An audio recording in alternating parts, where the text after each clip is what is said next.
Okay, so we've got a video here that I want to make because I saw this post by, and I want to give them credit, a Psycho Bear who has done all of the damage calculations for Yoruichi. So I'll link this in the video description so you can see it yourself. You can read through it. You can, suss out whether it's, true to your calculations or not. But the long and short of it is right here, which is, it's a non-negligible amount first. But old damage bonus sounds like a lot at first. Max out your Yoruichi's core stamp already gives you 400%, so we do have a lot of our core stamp for one. 11% strike bonus seems handy after all. You don't seem to get type bonuses often. Yoruichi is one of the few characters you do actually get quite a bit from. You can compare crit damage, and lastly, 20% attack. So we're just gonna try this. I haven't pre-gamed this at all. I haven't looked into it and been like, oh, actually, let me just switch back one more time. And for anyone curious, because I found Toshido's bond is actually the best one on her. Her own recommended bond, which is 30% crit damage, seems to rank third. Already a big bucket, relatively smaller gain. Soifon's is second. Again, same deal. Lots of strike and old damage already. And Toshido's is first. I suspect because it's probably its own separate bucket, so going from 1.0 to 1.2 is a massive 20% increase. Naturally, this math will vary based on what your Yoruichi looks like. If your crit damage or strike damage are lower to start, or your core stamp isn't maxed out, these other bonds may lend larger bonuses. So, first of all, my core bonus, or rather, my core stamp has been maxed out since week 2 of the fucking game, because all I ever do when I go into challenge mode is get core stamps for Yoruichi. It is what it is, I guess. But we're gonna try this out. It seems very interesting. I don't want to build a bunch of gear for this character, but what I will say is that my Kenpachi gear is really good, and it's not ailment focused, so we're really just going to need a slot 1 piece for her. But we're gonna go with that, so we're going to literally just switch over Kenpachi's gear because it's very, very good gear. And I think it'll be the most reasonable way to actually do this, because I don't want to undersell Yoruichi and then it's well, what was this guy talking about? I want it to be as fair as possible. I'm gonna go craft a slot, maybe a piece 1. Yeah, I'll probably go craft a piece 1, and then I'll come back and actually the video will start from there. Okay, that's what we'll do. We'll craft a piece 1. We're going to switch her as well, so this strike damage is the best, as well as the old damage, but we're going to be moving on to this bond effect apparently here, which is its own bit of damage. So, like I said, let me go craft a slot 1 piece for Yoruichi, and then we're just going to test it out. And I'm going to try to remember to also go grab a screenshot of my previous attempt with Yoruichi in the training mode. That way we have something to compare, okay? So I'll be right back when all of those things are done. Okay, so coming back, because it literally took 5 crafts, which was unexpected. I actually thought that would take much more time, but it just didn't. So here it is. Obviously, if it hits the ailment damage a bunch of times, then this is not going to be as good, but it's not really that big a deal. We're only going to take it to 25. So let's hit ailment damage, hit attack percent, which is very good. Ailment damage, hit crit damage, which is very good. And then 3, hit attack percent again, which is very good. Okay, well, there you go. I think this is a fair demonstration. I think this is a fair, does anyone have a problem with this as my represented slot 1 piece? We can already see that we go up to 51,000, by the way. We were 49,000 before. We have 119% crit damage, and for those wondering, the base is 50%, so we have about 60% crit damage. We should also then have I don't think the stamp effect is taking effect yet, right? This part isn't in yet, so I think it's 160%. We do have enough crit rate to proc this as well, so that's what she'll be looking like. And let me just go in and do the run itself, huh? Oh, ooh, a little points here. I'll go in. I'm gonna record the run. I'm gonna do that thing where I speed up. I think that's the most fair, right? I'll just speed up, and we'll take it from the actual result screen, because this is gonna be interesting. I love a game where there's some theory craft. I'll say that. That's pretty cool. Most of the whales aren't really doing this themselves. Like, they're mostly just sticking with Yoruichi. It's mostly just a power race. So we'll see. But yeah, let's come back with the sped up demonstration.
Holy fucking shit.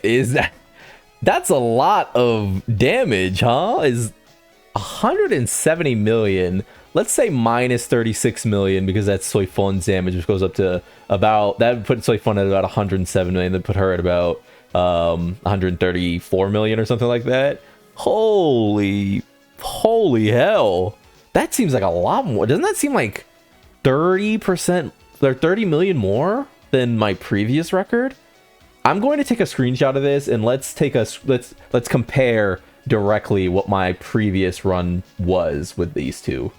And there you have it. This is our updated demonstration here. So if I pull back here, this is the previous one we did. I mean, this is from like a day ago, 2 days ago, probably 2 or 3 days ago at this point. I have not changed anything on Yoruichi except for getting on to record this video. Whereas Yoruichi over here is, we're up to, what is that? 53 million more total DPS, or damage rather, and 0.45 million more actual DPS, like raw DPS. You can see that Yoruichi is clocking in at 120 million on her own set, whereas the Yoruichi with Kenpachi set is hitting 170 million at this point. There was no downside. And I do want to say, as we sort of like take a look at these numbers, that do remember that This is going to be slightly inflated by the fact that my Kenpachi gear is much better than my Yoruichi gear, because Kenpachi is one of my favorite characters. He's one of the characters that I did a lot of farming for, you know, etc., etc. Though I did craft, though I did build Yoruichi, though I have had Yoruichi built for a very long time, I've never gone out of my way to super lean into her gear set. So there is that natural qualifier to put in here, but let's go back in game and just sort of compare that. So now that we're back in game, we'll just be doing one more thing, which is Yoruichi is at about 5,000 attack, 64% raw crit, 119% crit damage. Let us take her back to her previous set, because I mean that's what she's going to be wearing anyway, right? I mean, you know, it's going to be what she goes with. I think I'll take that one. We'll grab this right here, of course, and then we'll of course grab this right here, which is her natural set. So by comparison, we do lose 1100 attack percent, but you know, and then as we move over to Kenpachi here, just to, you know, re-gear him, remember that base attack goes up 20% with this. So not only are we getting like the boosted stats from the actual set being better, you know, it being better crafted, but the raw stats as well. So by comparison, again, though, I mean, we'll go to Yoruichi. We drop about 20% crit rate, and then our crit damage actually is about the same, but do remember that we're not getting that bonus crit damage from literally just having this set equipped, right? By comparison, the thing we're getting is ult damage. Like, it's one of the things where, you know, you might look at like, well, she has less crit rate, so obviously the damage is going to be so much lower, but do remember that her crit rate is inflated largely by her actual weapon stamp, which we have a bunch of. We have 3 copies of this weapon stamp, right? So she's getting at max 32% crit rate, which means that even with this being so low, she still ends up at 80% crit rate, which is more than enough, right? I mean, obviously 32% crit rate to this is essentially 100, so that does matter a lot, but we are missing out on so much attack not running this, running that set. We're also obviously missing stats here from not awakening these with higher amounts. I do like this set. I do like this set more than this one. Like comparatively, does this look better? It looks like we drop, but we do go up crit. We go up some attack percent, but we lose crit damage. It is really hard to call, honestly. It is really hard to call. There are like bits and pieces of Yoruichi that are so close, but yeah, like I said, there is a big division. One thing I'd say is that this felt very good. You always have 60% crit rate as Yoruichi. It's essentially free with her weapon passive, so there is that. Lightning seals are easy to generate. You're popping in and out super fast with Soifon, etc., etc., so it's not much debate there. But yeah, there's the math. I mean, it looks good. I would say that I'm probably gonna start farming a Kenpachi set. Like, my Soifon is kind of done. I don't really want more Soifon gear, so I'm gonna do this on camera. My dailies are probably gonna look like this from now on. I think so. I think the math has math. Again, if you do want to check out that math yourself, I'll have that link to that down in the description. But there's a demonstration real quick. Sorry to any what was the user's name again? A Psycho Bear. If you know you didn't want your math thrown out into the world of YouTube, I apologize for that, of course. But I did think that this was worth bringing up. I think that this is a great post. You know, I read through it on my own time and went, yeah, why don't I just shed some light on this? So that's gonna do it for me though. Like if you like the video, subscribe to the club. We'll go make it, and peace.